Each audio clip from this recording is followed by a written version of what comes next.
I can't remember how many times we've been on a Zoom call and someone like tries to make a joke or bring in some humor or depth, and it's like, wait, what'd you say? Sorry, you cut out. You were on mute. So flat. You lose that sense of communication and community. Well, and the other thing is, and I've had the opportunity, sadly, to be speaking to lots of people on Zoom calls, and just about everyone's muted.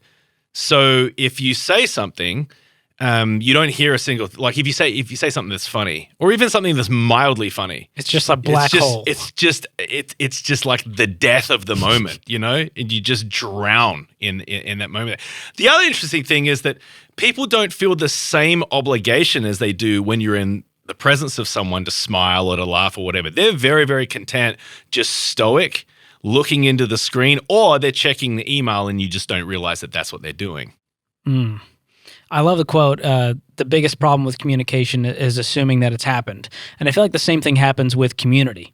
The biggest problem is that we feel like we're connected because, I messaged them on Instagram the other day and I saw them post about the fact that they had a new baby and I just hit the heart, button on there. Do you think that's happening more and more? We feel like we're connected, but that actually isn't happening in our spirit?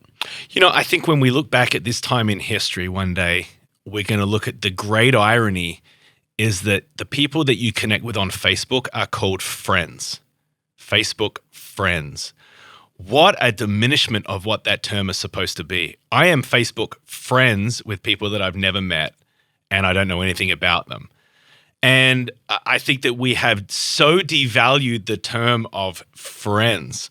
And in many ways, that's sort of iconic of the time that we find ourselves in. We are filling our lives with trivial things at the expense of that which is important. And so we know lots of things about trivial pieces of information. That comes from scrolling, right? And so you scroll on social media, Twitter, Facebook, Instagram, whatever it is. You find yourself scrolling. You're able to take in fractions of pieces of information about lots of people's lives, but you don't go to any degree of depth with anyone because you're not actually in the presence of anyone. It gives a faux sense of community. You have a sense of being connected to a lot of people, but you're actually not connected to anyone. So what is that power of community, of real life people who you can go deep with? How does that help me as a leader, as a business owner? Well, people say often that leadership is lonely at the top. And it is because if you're leading an organization, you have a disproportionate weight that is upon you. And if you don't have a community, a squad of people that are surrounding you who are ideally not on your payroll and have no sort of financial relationship with you, if you don't have that, then you're going to be missing something significant in your life and in your leadership.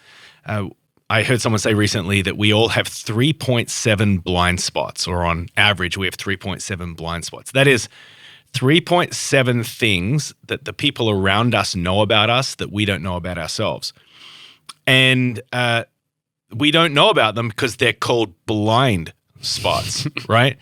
And we need honest people around us to be able to mirror back. And if we don't have that, right, then the organizations we lead will most certainly reflect our strengths, but it will also reflect our weaknesses because we don't have people that are surrounding us that are mirroring back where we are in error. And we all have this sense of lack of self-awareness at different times where we don't even know we're doing something that's a little off. And having people around us that have the relational equity and trust and loyalty in relationship to be able to say, hey, bro, can I just talk to you about something that I just saw you do? Or lately when you've been talking, there's a theme that keeps coming up, and I just want to push on that for a second and just see if there's something underneath that because I really care about you. Yeah, having that conversation is so important to get that feedback and have a little bit of accountability. Right. And you've seen a lot of leaders just this past year who have had a fall from grace, right? Where they made some moral decisions, they had a burnout, they had a moral failure. And I believe a huge part of that is a lack of community. So there's a lot community does for you, but there's also something that it helps you avoid. Talk about that. Absolutely. Yeah. I think certainly in this last season, but even prior to that, I feel like there is a pandemic that is going on in the world, but there is an epidemic that is going on in leadership. And that is that people are making destructive decisions. And no one wakes up one morning and says, I'm going to destroy my life today.